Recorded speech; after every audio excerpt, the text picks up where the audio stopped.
We showed you the difference by replacing a door handle, how it really starts to uplift the door. Obviously this door has a lot more work to do. We need to be replacing all the putty in the windows and at the same time sanding down the door and give it a new coat of varnish or wood sealer to bring this door back to life.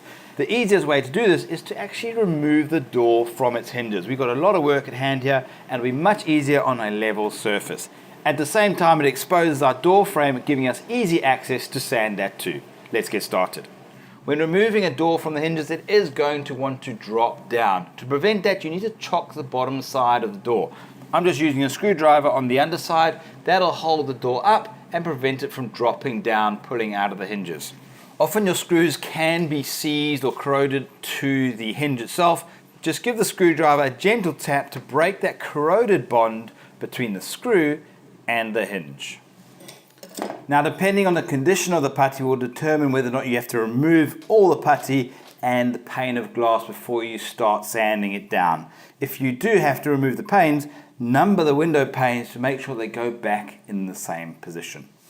With a quick sand, you can see that beautiful timber coming through on the underside here. I really can't wait to finish this door and get the wood sealer on. It's really going to bring this timber to life and give this door some character once again. I'm using an 80 grit sandpaper to really get all this old aged varnish off this door and bring it down back to brand new wood.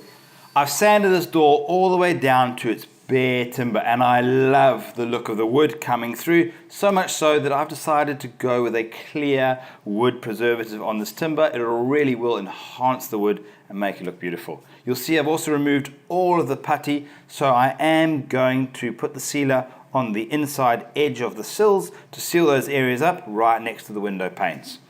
I'm using fired earth velvet wood, which is an oil and wax preservative, perfect for outdoor use. As for the number of coats, at least 2 coats, and allow it to sit overnight in between your coats. That first coat really will draw well into that timber, and like I said earlier, before you apply the second coat, allow that to sit overnight, then you can go with a second coat and possibly even a third, depending on your desired finish. I've sanded the door frame all the way down to bare timber, and I'm sealing it with the same sealer, the oil and wax wood preservative from Fired Earth. Really great stuff. Also going with the clear, so I can still see that awesome timber shining through the wood sealer. Ideal for exterior use, door frames, windows and doors, and it's matching up to the existing door that I've revamped. You'll notice that that first coat really does absorb into the timber. That's fantastic. That's exactly what you want, that additional penetration into the timber to help preserve it and make it look fantastic. Now, there's a number of different ways that you can apply your putty. For me, I find it's best to actually take some putty, work it into your hands and really soften it up. The more you squeeze it and work it, the softer it gets. And then once it's soft enough, kind of like Play-Doh, you just want to roll it out into a thin sausage and then line it up against the window edge. There's so many different ways to apply putty or different techniques. I find this is the one that works best for me. It's entirely up to you what you guys want to do. If you're doing putty for the first time, it can be tricky, but just keep practicing at it. It doesn't dry quickly, so you can redo it and reattempt it. But just take your time, take a knife, we squish it all in with our fingers, take the back of the knife. I like to just give it an extra little squeeze down, just to make sure it fills all those gaps. Now obviously that looks far too much putty. This is the point where you get to clean it up and get a perfect line all the way through. Take your knife and you're pushing down and then sliding across at the same time. So you're actually squashing the putty in and pulling the knife across, getting a neat, smooth finish. As you get to the corner, I like to just keep it going all the way around and then over to the next section. Be careful as you take out the excess, pull that to the side. And that's the bead or the end result that you want to try and aim for. Don't go too wide, don't go too thin, but try and get it as smooth and neat as possible.